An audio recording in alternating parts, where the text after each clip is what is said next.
Hello, for the last day of our art week, we are doing something a little bit different. We are challenging you to be creative in a different way by writing a story about one of the best loved characters remembered at our museum, Timothy the Tortoise. Timothy lived here for 14 years under the care of Gilbert White, having spent many years before that living with me, Mrs. Rebecca Snooke, Gilbert's auntie. Timothy was an adventurer and he got up to all sorts of scrapes whilst living here in Selborne. I've been reading through Gilbert's diaries to find out some of the things which Timothy got up to. I dug Timothy out of the earth in my Aunt Rebecca's garden where he was hibernating. He hissed irritably, but I put him in a box and took him vicariously 80 miles home to Selborne. Once there, I took him out of his box and buried him in the garden. But the weather being so warm, he heaved up the earth and walked twice down to the bottom of the long path by the lawn to admire the view. I'm not surprised that Timothy wanted to explore his new home. Have you ever moved home? Do you remember what it's like to explore a new place for the first time? Timothy began his breakfast today with globe thistle. His favourite foods are lettuce and dandelion, cucumber and kidney beans. He comes out but a little while the weather is so hot. He sulks among the carrots and cabbages. A tortoise's breakfast is a little bit different to our own. But is there anything in Timothy's list of favourite food that you would eat? Oh, here's a scary one. Timothy the Tortoise went missing for more than a week. He got out of the garden at the gate and may have been wandering the fields among the grass. After he had been lost for 8 days, he was found. Having wandered until he was tired and having met with nothing but weeds and coarse grass and loneliness, he was glad to return to the poppies and the lettuces and other luxuries of the garden. Phew! Being lost in long grass must have been scary for an animal as small as Timothy.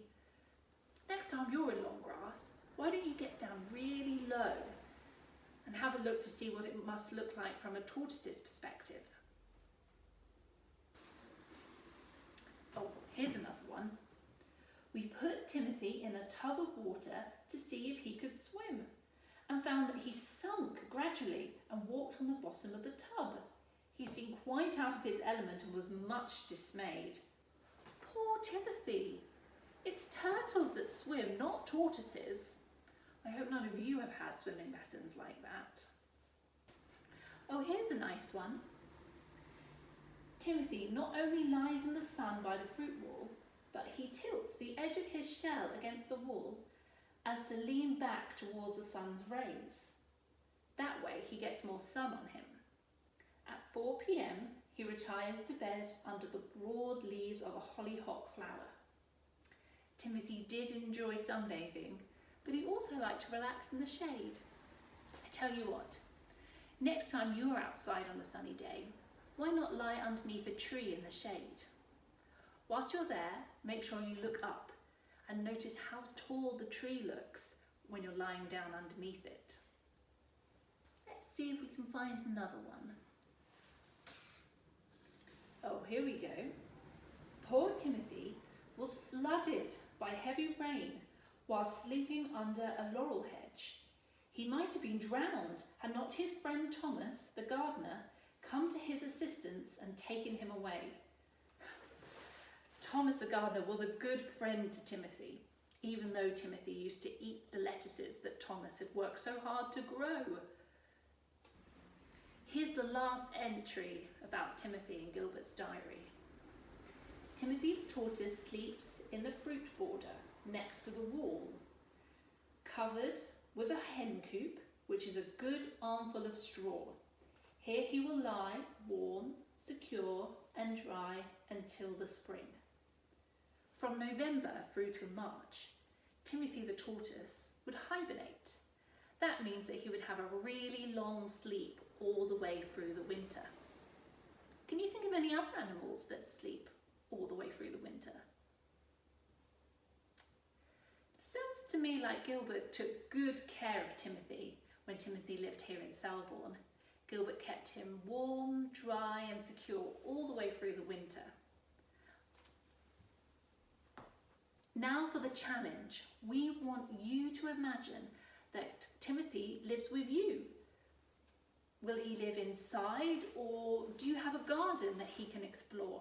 What adventures will the two of you get up to? We would love you to write a story all about your adventures with Timothy the Tortoise. We hope you've enjoyed the activities that you've been given this week, and we hope that you'll keep on watching narrowly whenever you're in the natural world. We have 2 downloadable sheets to help you.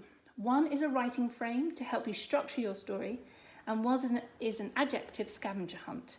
With that one, you can go outside and see how many things you can find which match the words on the sheet, and then use those words in your writing.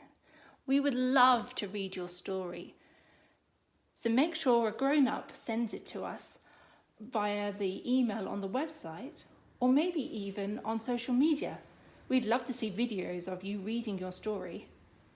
We look forward to seeing them and hearing them.